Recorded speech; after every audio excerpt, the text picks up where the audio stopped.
The forest of Caleth 7 burned with a hunger that defied logic. Engineer Lyra Dane had seen wildfires on a dozen worlds, but nothing like this. Flames that moved with purpose, that seemed to think as they consumed the violet canopy above. She crouched in the ash-dusted clearing, her environmental suit's temperature warnings screaming red across her helmet display. 3 predator cubs huddled against her legs. The oldest couldn't have been more than 6 months in standard years. All sinewy muscle and obsidian scales that would one day make them apex hunters. Right now, they were just terrified children whose pack had scattered when the inferno erupted from the planet's unstable core vents. Wreck. The youngest whimpered, a sound like grinding metal that somehow conveyed pure, innocent fear. His golden eyes reflected the encroaching wall of flame, growing closer with each passing second. "I know, little one," Lyra murmured, though her translator wouldn't render the words into anything the cubs understood. "I know you're scared." The fire line had closed to 30 meters. Then 20. Her suit's AI chimed helpfully that atmospheric oxygen levels were dropping. That radiant heat would breach her thermal shielding in approximately 4 minutes. That evacuation was no longer possible. Lyra had already known that last part. The moment she'd stopped to pick up Rek, stumbling through the smoke, separated from his siblings, she'd sealed her fate. The extraction shuttle had left without her. Company protocol. No delays for native fauna. But Lyra Dane hadn't become an engineer by following protocols blindly.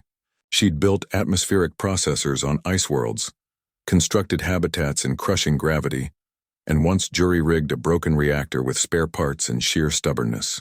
If humans were good at anything, it was refusing to accept impossible situations. She dropped her equipment pack and began pulling out tools.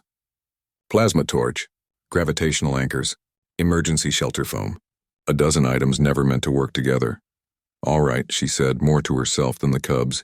"Let's see what we can do."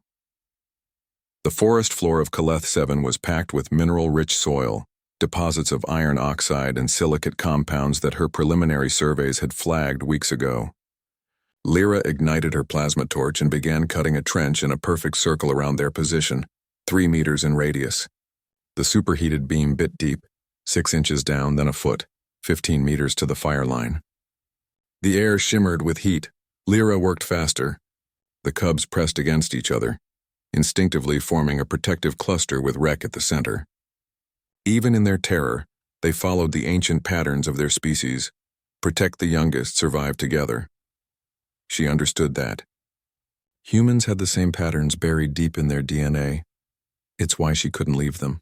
The trench completed, Lyra grabbed the gravitational anchors, normally used to secure drilling equipment in low-gravity environments. She placed 4 around the circle's perimeter and activated them. The devices hummed, creating a localized gravity well that pulled air downward, creating a pressure differential. 10 meters. The heat was becoming unbearable even through her suit's shielding. Next, the emergency shelter foam, designed to rapidly expand and harden for temporary structures. Lyra sprayed it along the inner edge of the trench. But instead of letting it cure, she kept the plasma torch active, playing the flame over the foam as it expanded. The chemical reaction went chaotic, exactly as she'd hoped.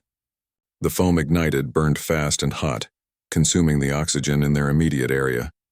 It created a temporary vacuum, a buffer zone of spent air. 5 meters. The oldest cub snarled at the flames, a defiant sound that broke Lyra's heart. So brave, so young. She dropped to her knees and pulled all 3 cubs close, wrapping her arms around them. Rek's scales were hot to the touch even through her gloves. She activated the last piece of her desperate plan, overloading her suit's thermal regulator. The unit wasn't designed to cool anything beyond a single human, but she rerouted every ounce of power, cannibalizing her oxygen reserves, her communications array, everything non-essential. The fire line hit the trench and recoiled. Not stopped. Nothing could stop this inferno but confused. The flames found nothing to burn in the vacuum zone, encountered the gravitational anomalies pulling air away from the circle's center, and split like a river around a stone. Lyra held the cubs tighter as the world became flame and fury. Her suit's display went dark as power reserves hit 0. The heat was crushing, absolute. She felt Rek trembling against her chest, felt the rapid-fire heartbeat of the creature she'd doomed herself to save. And then, slowly, the roar diminished. The orange glow beyond her closed eyelids began to fade. The cubs' trembling eased. Lyra opened her eyes. The fire had passed. Their circle remained, a tiny island of ash-covered ground in a sea of devastation. Everything beyond the trench was blackened carbon and smoking ruin. But here, in this impossible pocket of survival, 3 predator cubs stirred against her. Rek looked up at her with those golden eyes, now filled with something other than fear. Recognition, perhaps, or gratitude if such creatures understood the concept. The oldest cub untangled itself from the huddle and padded to the edge of the trench, surveying the destruction. It turned back to Lyra and made a sound, low, rumbling, almost like a purr.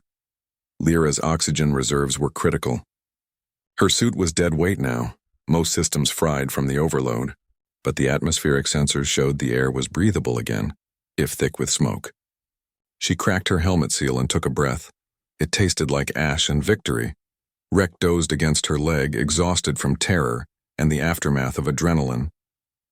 His siblings settled beside him, forming that protective cluster again, but this time including her in their circle. In the distance, Lyra heard the whine of engines. The extraction shuttle, returning now that the fire had passed, probably expecting to find nothing but her remains, and filed reports about acceptable losses in resource acquisition operations. They'd find something different. They'd find an engineer who'd refused to accept the unacceptable, and 3 lives saved by human stubbornness and improvisation. Lyra Dane smiled through her exhaustion and stroked Rek's scaled head gently. The cub's rumbling purr vibrated through her glove. "Yeah, little one," she whispered. "We made it. Humans are pretty good at that." Above, the shuttle descended through the smoke, and 3 predator cubs slept peacefully in the ashes, watched over by the strange creature who'd turned physics and desperation into salvation.